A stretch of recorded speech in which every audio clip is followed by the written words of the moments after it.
கொஞ்சம் ஆக்டிவா இருக்க கிட்ஸுக்கும் hyper active wherein they require medical attention அதுக்கும் என்ன difference? There is a particular disorder called ADHD, attention deficit hyperactive disorder.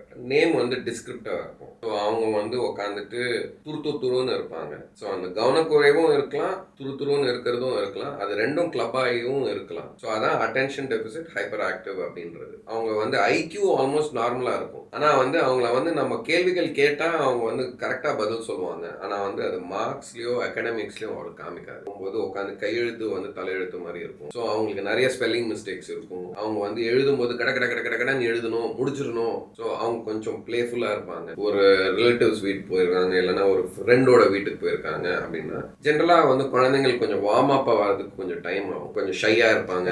Parents introduce பண்ணுவாங்க.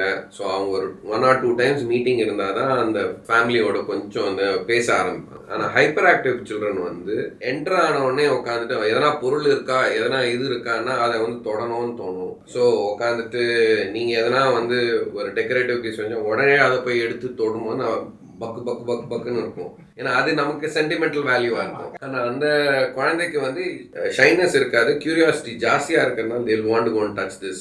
இங்க போய் குதிக்கிறது, அங்க குதிக்கிறது, இங்க விளையாடுறது, இது பண்றது, அது பண்றது, இதெல்லாம் வந்து ஹைப்பர் ஆக்டிவ் இது.